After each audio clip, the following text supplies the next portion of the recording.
Welcome to Between the Before and After, a podcast about the stories that shape us. I'm your host, Coach John McClernand, and each episode I bring you an inspiring guest with a moving story that shines a light on the power of the human spirit. Before we dive in, I want to let you know about two very important things.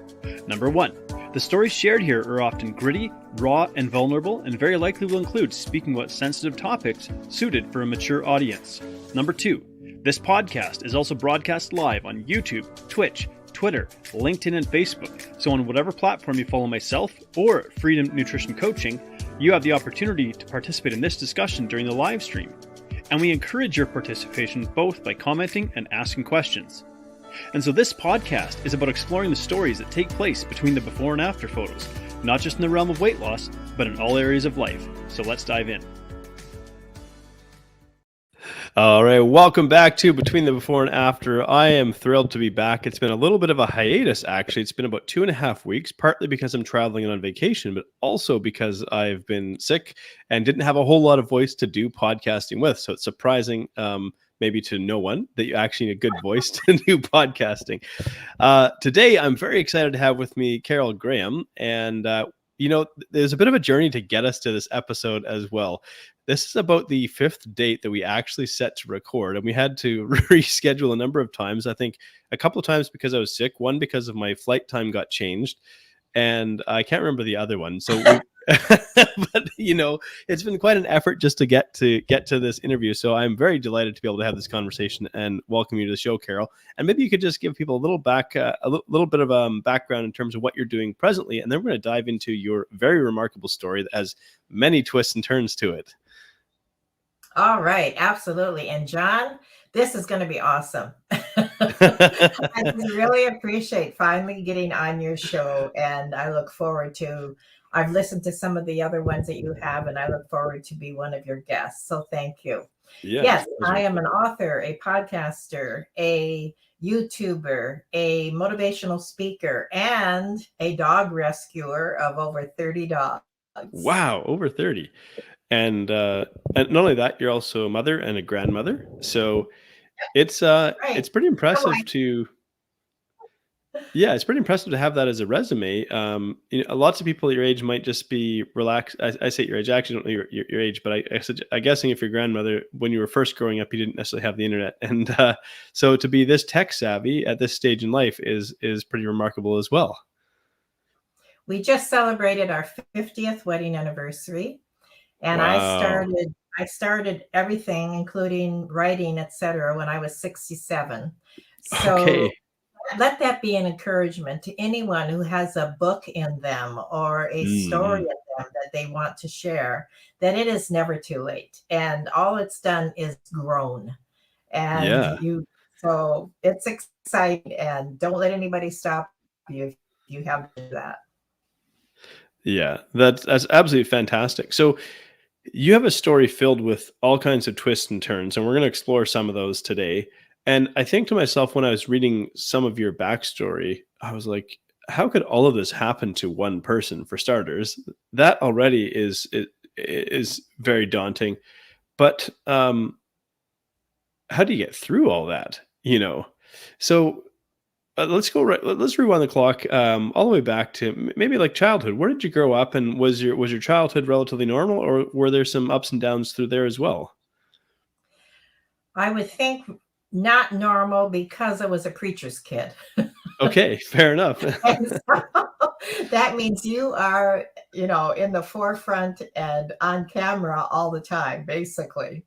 My mother was extremely sick when I was born, and she died when I was a teenager. So that made me grow up very quickly as well. And that probably is what started a lot of, my journey as wanting to share with people my story, because it was unusual, like I said, even as a teenager, to have lost her mom and have a lot of the responsibilities in the home fallen on my shoulders. But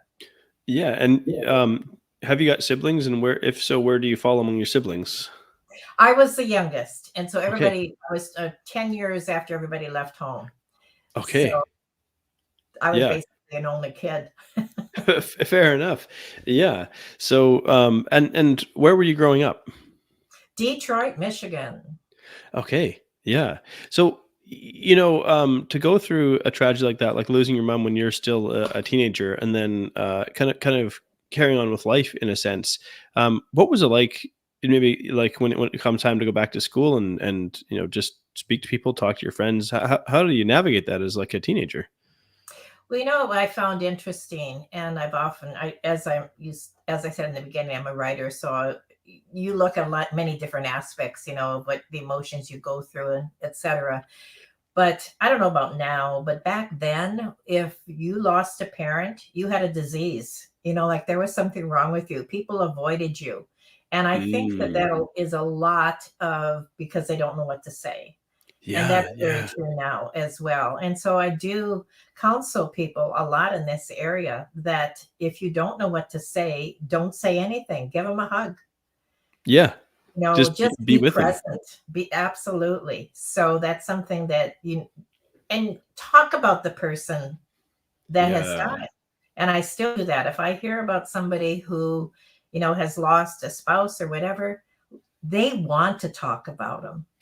It's yeah, yeah, we don't necessarily want to hear it because we get a little nervous. We might say the wrong thing. You can't say the wrong thing. Tell us a yeah, funny story about them or whatever, and I also just encourage you to be present if yeah. somebody Keep does the lose memory alive. somebody. That's right. That's Yeah, right. uh, Exactly. I think we're afraid to. Also, maybe because we think maybe invoking the name of the person who is deceased will cause pain and suffering, but I guarantee you, the individual who's lost someone is thinking about them anyways. That's right. Good Y- point. you know, so you had that happen as a teenager. Already, that's quite a difficult one to navigate. And you have a long list of traumatic experiences that you've endured. And I often think, as I was reading your story, and I was like, boy, did you just feel like life was really unlucky? Um, so preacher's kid, what was the first sort of major after losing your mom, the sort of first major traumatic experience you went through? Was this still as a teenager, or was this going into your 20s? Well, I married when I was 18, Okay. and my mother had died 3 months after. So Okay. I was actually married. I wasn't in school, but I was actually married when she did die. And I think I married because I wanted to just get away from the pain. And my husband was abusive, and so there are 12 chapters in my book, and each chapter is a trauma. But Okay. it's written as a novel, so it's a definite page turner because you wanna make sure I survive to the next chapter, is what it comes down to. So it's written as a fast-paced story, as a novel, and I start the story with my husband being arrested. So and then I kinda go back from there. So there's Mm-mm. lots of things there, but I know you have some notes, so I'll let you ask, and then we'll share as we go. Yeah. So this husband was arrested.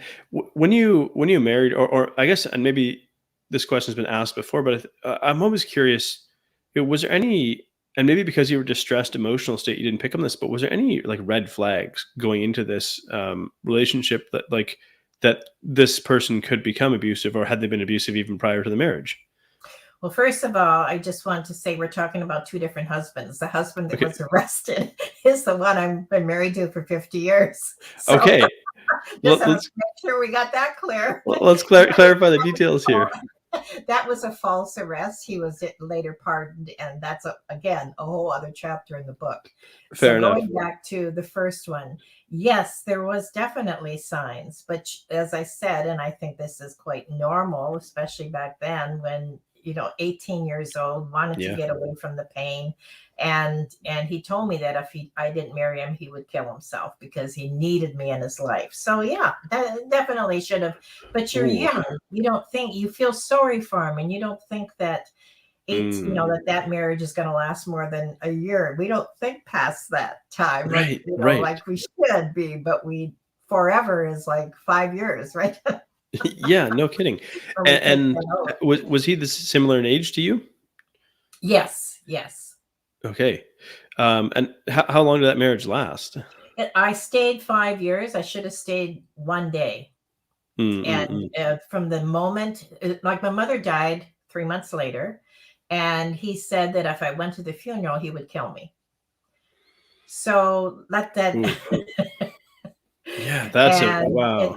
right, exactly. So I knew very quickly what kind of person he was. But again, back then you married for life. We didn't really Right, right. realize life doesn't is more than 5 years, like I said, but you Mm-mm. take that commitment, and then being a preacher's kid and that stigma that's attached, divorced, blah, blah, blah.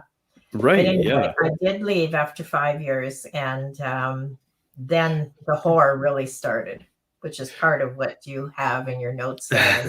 Is part of what I'm curious about. But I just wanted to ask one more question, maybe about this situation here. You left after 5 years. Was there times that you attempted to leave previously, No, and no, you were like, no, I'm in this, I'm in this. And what was the breaking point for you? And was it like sudden, or was it a planned departure? Like where you'd sort of plotted and plotted, and then when the timing was right, that you made your escape kind of situation. you are asking me a question that happened over 50 years ago. Fair enough. Fair enough. I don't even remember. I just remember that I had friends telling me that I need to get out of there. Right. Yeah. So I don't think it was planned, but he did everything in his power to keep me, and that's where he had me gang raped and left for dead on the street. Um, Ooh. he did a lot of things. He set my home on fire, to try to get me to come back, but it didn't How? work. No, I'm curious. How did you meet this individual?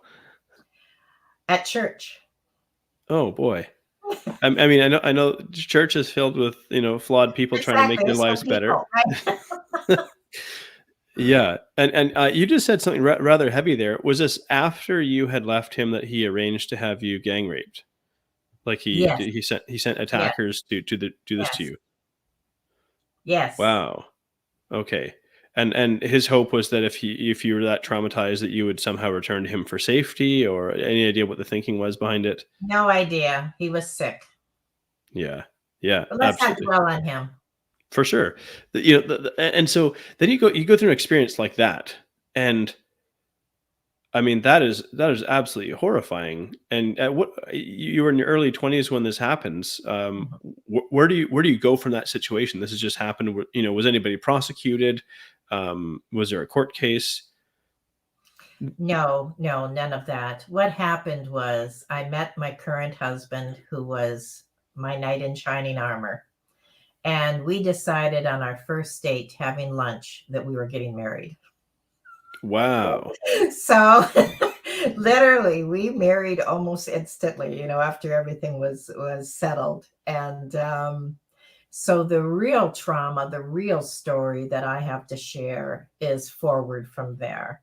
And Yeah. most of the things that happened in our lives that have been horrendous um, happened after So that. how did you meet him?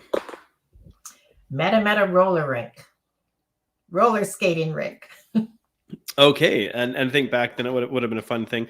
And what first attracted him to you, or you to him? What was the first inkling? You meet this man and you think, okay, there's something different here. I knew that he would be gentle. Hmm. That's what a profound thing to say, especially given the experiences you had.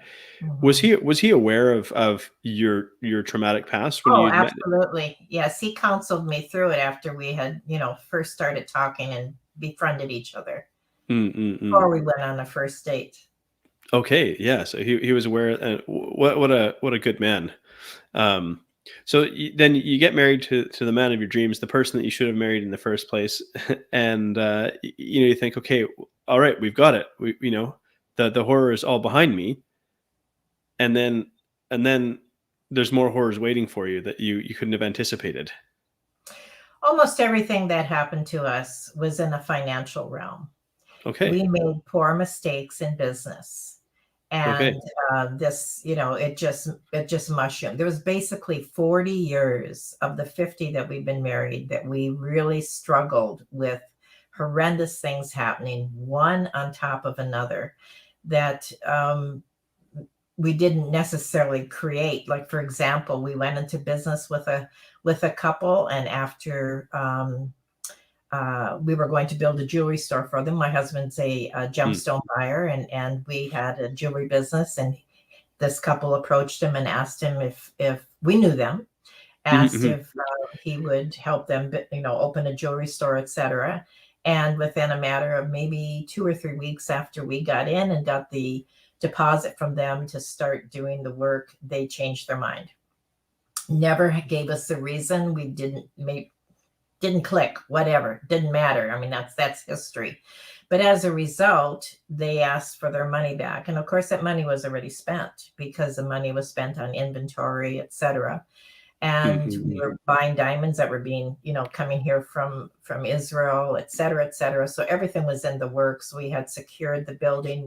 We put a lease on it, and they changed their mind and wanted their money back. And rather than go civilly or try to, work something out, we still to this day do not know that they actually contacted the police and said that it was fraud. And from there, everything just escalated downhill. And yeah, my husband was actually sent to prison. And then when the truth did come out, of course, he was pardoned. But Mhm, it's mhm. still, believe me, something like that changes your life. Well, absolutely. And how many years had you been married at this point when this other couple had um Maybe 5, I don't remember, but okay. So it you might you were still in your 20s at this time then? just Just at the on probably closer to 30, yeah. on the cusp of 30, and these folks, and did you meet them in church as well? Yes. They approach you and they, uh, you still have faith after all this. That's good. You recognize our faith isn't in people, but That's right, that's a good point, exactly. so you meet these folks at church. They come to you. They say, "Hey, you know what? We want to start this jewelry store," and then That's right, Hey, exactly. here's our plan, and so on and so forth. Think, okay, absolutely, this sounds like a good plan. Let's go ahead with this. And then a couple of months later, no, we want a couple of weeks later, we want Yeah, out. And then somehow the police are showing up at your house saying, that's right. we're we're arresting your husband here, and we're arresting him for Yeah, the charges were what? fraud. Fraud, like I guess financial fraud of some Yeah, sort. mhm. Okay, so they're pressing charges, and then so then he's kind of carried off to prison. Did you have any children at this point? No. Okay, and so he's Actually, well, let's back up a little bit because mm, when we were first married, and again, I don't want to give too much away because, like I said, the story is quite compelling and it's quite lengthy. But we did adopt a baby mm, almost initially, and he was only 3 days old when we adopted, and we had him for a full year. And then the mother decided she wanted him back, mm. and that's a lot of emotional baggage as well that we're dealing with on top of everything else. So yes, we did have a child at that point, and it also lost a child at that point. Absolutely, and that it's in itself is just a tragic situation to find yourself in. So, um, when your husband was arrested, was there a court case or anything like that? Oh, definitely. We had to wait 2 years, of course, to go to court. We were told, there would be no problem. I mean, it was so cut and dried, it wasn't even funny. And the one person who was a friend of ours, um, was privy to all the conversations that we had with this couple. And so Mm-hmm. again, we had proof there was no problem. And a few months before the court case, and he was just a young man, he committed suicide. And again, we had no idea why. I mean, nothing to do with this. It was his own Right, his right. own issues. So we had no witness, and that's what they held against us. Okay, and so your husband had been arrested. Did he spend any time in jail, and then was he out on But he bail went to until the court prison. case? Yes, yes, definitely. Okay, and how long was he in prison for? He wasn't there that long. I think it was maybe 6 months, which felt about six Uh, decades. Absolutely, it would. Yeah. Okay. And then was he released on bail until the court case was settled? And No. This was after the court case. We're talking after the court case. oh, okay. So after the court case, he Yeah, went to after the court prison. case. Yes. And Right. Right. that's when, like I said, we didn't have any witness. So the Oh witness had died. no. And so we didn't have, Oh. I mean, it's their word against ours. And why? I don't know, because we could have easily settled this civilly. and it Right. should have And been a civil case. I mean, it wasn't that much money. right. Back then it was a lot, but wasn't that much money that it should have taken this route, but it did. And Yeah. we didn't have the funds at the time to hire a decent lawyer that could probably have fought it and won. But nonetheless, again, you're young, still young. Still young And at this point in time, you know? exactly. And but of course he's in prison. This is prior to the internet and things like that. And so how did you communicate with him while he was in prison? That's interesting that you should ask that, because where he was a long distance. It was about a 2-hour drive for me. And at that time, because he had a company car, and we had to give it back. Obviously, I didn't. There was no income. We didn't know what was going to happen. So Right. I just had an old clunker that barely made it this distance, and sometimes it didn't. And there Mm. was no way to communicate, no cell phone or anything to say I'm not coming. Oh, But man. um, That's gotta be so difficult. one thing that I want to put in here that I think is crucially important, and that is there has never been, in all the things that we both individually and together have experienced, my husband and I, where we have been bitter or have been hateful Mhm. towards anyone that has done horrendous things to us. Um, I can't emphasize that enough, because when you choose to forgive, and that's Mm. huge when you've been really severely hurt, but you choose not to hoard that bitterness. The only people that win, when you are bitter, is the other side. Absolutely. And Yeah. but we chose to win by not hoarding that, not Mm. holding Mm. that bitterness, or letting it eat and turn into cancer and any other number of things that happens when people are bitter. Yeah. And Yeah. and so yeah, so he's gets out of prison. Was he able to resume his practice as a jewelry purchaser or gem buyer? No, we had lost virtually everything, even in that short period of time, because it's just, you got to get the book. Yeah. There's a lot of details, and it's like I said, it is. And the book is called we're Battered trying to Hope, is that cover it right? in we're trying to cover this in about 30 minutes here, right? So Yeah, yeah. Well, there's definitely a lot of intrigue, and more details to be uncovered. And so there we battered go. hope. There's the book, Battered Hope.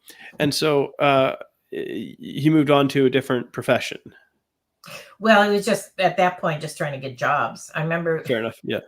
he was selling toilet paper to stores. Okay. How about that? Yeah, Yeah, that was exciting. It was one of the highlights of our years. toilet paper salesperson. 2-ply or 3-ply? What would you It was like, like? I think it was Johnson and Johnson, whatever, paper Yeah, yeah, product. But yeah, yeah, it was a yeah, job. It had to put something to put food on the table until we could. yeah. And I wonder how, it's like, do you go with the 1-ply, the 2-ply, the 3-ply, the plush, or the textured, or you Well, know? back then it was colored. That's probably long before your time. Oh, You could buy colored toilet paper so that it could match your decor. Yeah. oh, no way! I did Yeah, not even realize that. stripes and polka dots and stars and all kinds of things. So Oh, you there's missed all kinds all of. Would you like the polka dots? that. Well, that's quite something. So, he sells toilet paper. How many years was he in that profession? Oh, just a couple months, Oh, just a like, couple months. Okay. yeah. Yeah. Did he have an aspiration like this is what I would actually like to be able to do in terms of a career or profession? Like that was Well, filling the gaps. what he had wanted to do, and this was way back in the 70s, was Mm-mm. he was traveling with a band, Okay. and he was in South Africa. They were performing there. And when they were there, he bought some diamonds, and he came back Ah, stateside and sold them. And that's what we've been doing basically all these years, but also what got us into trouble with that couple. right, right, And right. but yes, we had three jewelry stores. We now have two. We still are Mhm. active with those, and they're high end. We manufacture everything ourselves, so it's not just nothing. Everything is custom made, is what I'm trying to say. Yeah, yeah. Well, So that's yes, quite remarkable. that's what we've been doing all these years. Yeah, yeah. Okay. But So so you we had to have an income because we lost so much, with the court case and everything. We mm, lost mm, mm. virtually everything we had. So you had to start someplace. So selling toilet paper, whatever it took to get back on your feet, that's what we did. Yeah, absolutely. That's quite remarkable. Now, somewhere in your story, you were arrested as well. Is that right? No, So it's just your no, husband that was arrested. they wanted to, but he said he wanted to take full, and it didn't happen. Yeah. Well, that's quite a relief then that it was that you were able to be there at the right time. So after he goes to South Africa touring with the band, buys some gemstones, hopefully from a reputable. I guess he would know what a reputable buyer looks Oh, like. I of mean, course. Yes, of yeah, course, yeah. absolutely. And then comes back and you have the jewelry stores again, and then but it doesn't seem like this is necessarily a happily ever after story. We could just say, okay, there we go, we got the stores up and running, and da da da. Da. Everything's good again. But it seems like you encountered some more challenges along the way. Well, we didn't have our jewelry stores until 10 years ago. Okay. He was a wholesaler. So he would Okay. travel to different countries and all over with mostly diamonds and high-end colored stones, Yeah. and was a distributor or a wholesaler for different stores, etc. And then he was in a car accident, which he had brain damage. And Mm, this mm, was 30 years ago. And for 7 of those years, he was in bed. I hmm. mean, we lost everything we owned just to put food on the table, everything. And I, well, I know we don't have that much time. Like I said, there's so much involved here, and you're asking questions about really the very, very beginning. But Mm, what progressed over the years is a development of an incredible place that we are now. yeah. And that's the whole premise of my story, is to never give up, Mm, and to never blame. yeah. And that is huge. And so, yes, anybody can turn their lives around just as we did. And no matter what comes at you, whether it was your fault through bad mistakes, poor choices, whatever, you can still turn it around. And there was never the victim mentality. Mm, mm. Uh, what's the word I'm looking for? Mentality. Mentality, sorry. It was always, we're winners, we're victors, we're going to make it through. Yeah. And we did, and here we are. Yeah. So your husband had a car accident, and then he had a brain injury. What functions did he retain? Like, because a brain injury can take certain things Right. and retain other things. Well, they could not figure out what it took. 9 months before they realized that he had had a stroke, which was from the impact. And so Okay. that changed things. He also got Parkinson's disease as a result. Um, Mm-mm. the brain injury was in the the mode where they couldn't do any surgery. It was too deep in Right. the lower, within the brain. And so he basically suffers, and still does, with extreme pain, head pain. And he's learned to, it's been 30 years now, so he's learned how to function with that. But for the first, like I said, 7, 8 years, he could barely do anything. I mean, I was even feeding him. So he has come a long way, and nobody would even know that there's anything wrong with him at this point, other than sometimes you can Mm. tell when the pain is so severe that he can barely open his eyes. But like I said, Right. we're in business. We have 2 stores. He designs all our jewelry. He's, Yeah. phenomenal. And you were very successful, as far as if you look at it from the outside, right?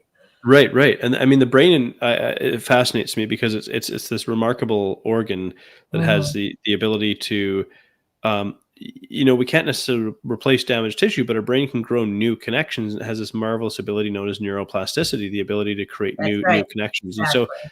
he had to learn these new abilities. How did you sustain yourself when he's brain injured and unable to do his profession, or was he able to go back into his profession, but there were just certain functions he couldn't do? Well, what happened is because it was an accident, we had a lawsuit, against Mhm. me. And it took close to 10 years before we settled. So in the meantime, they were supporting us. Okay. It wasn't very much, but it was enough because there was nothing else we could do, right? And at this point, we did have two small children as well. Mm-mm. Yeah. Um, And now I I'm forgot curious, what you where the and you mentioned that you've rescued over 30 puppies, and I'm kind of curious where this fits into the picture as well. Were you rescuing puppies at this point in time as well? I don't it's been so many years that we have been doing this, and they weren't puppies. It was just abusive dogs that had been Okay. abused, and we would find them, whatever. One followed me home in my car. Okay. It's a funny story. So my, Yeah. for dog lovers, you'll love it. I also am a certified health coach now Mm, because I did have cancer when I was in my 20s. That was part of this whole scenario way back then when I was told I had 2 years to live. mm, And unless I had a hysterectomy, I refused to have the hysterectomy. I said, no way, I'm going to have children one day.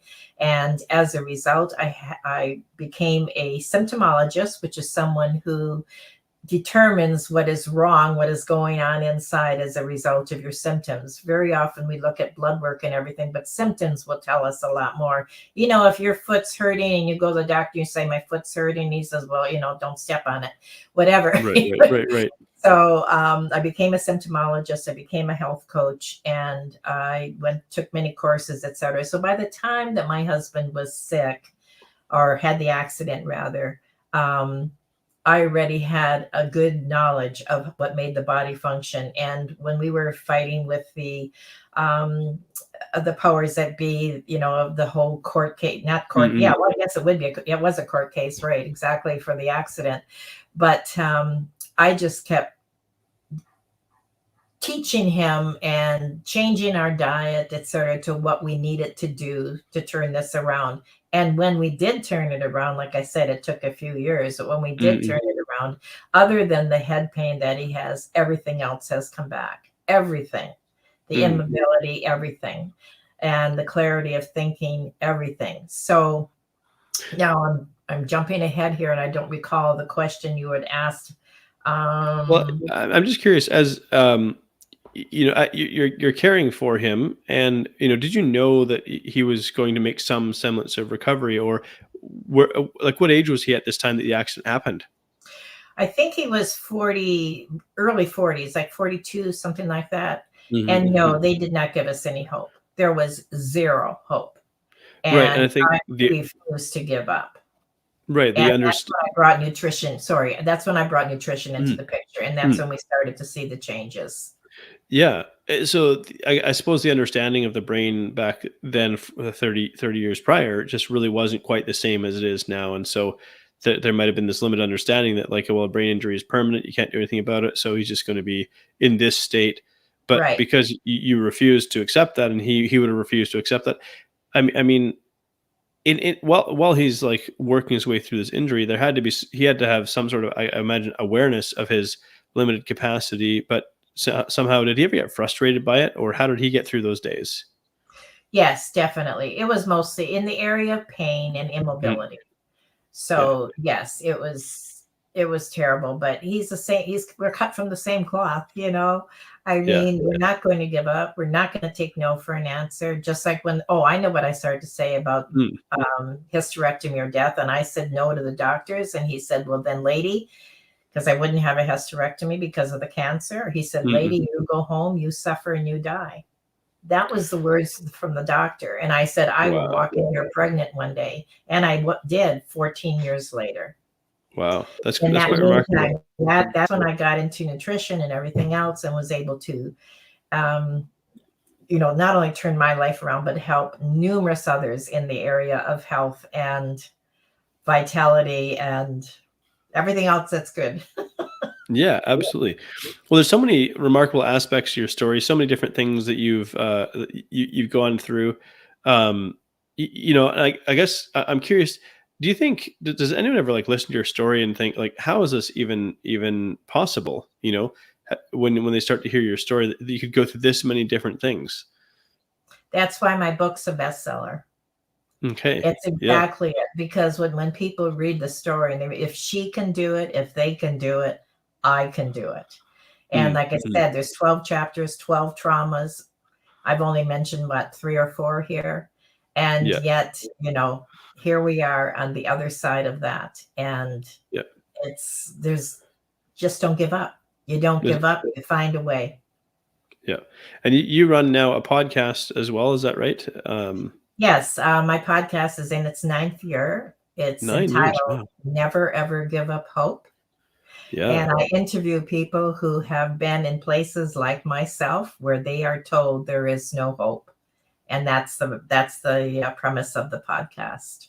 Okay. How many episodes have you published? 9 years. That's a lot. Oh my, well, I'm booked solid until 2024. And Right. I Yeah. only do one a week, because if everything else that I do, that's all I have time for. So 52 a year, Yeah. Yeah. basically. Yeah. So I guess you've probably done over 400 episodes then. Oh, at least, I think, yeah. Because I used to do a Yeah. lot more than one a week. I used to do it 2 to 3 times a week. So yes. Yeah. Yeah. Well, I do think I'm on the books for sometime in December, if I'm not mistaken. So Oh, okay. yeah, I know you have Okay. this many bookings, but Okay, good. so we'll definitely be chatting again. Well, Carol, it's been fascinating to explore your story, and there's so many aspects that people will probably want to know more about, and they can find out more about this in your book, Battered Hope. And um, if people listen to this conversation, I can probably already guess the answer, but I always like to ask my guests this: if people listening to this conversation, if you would like them to take one thing away from this, what would that be? Never, ever give up hope.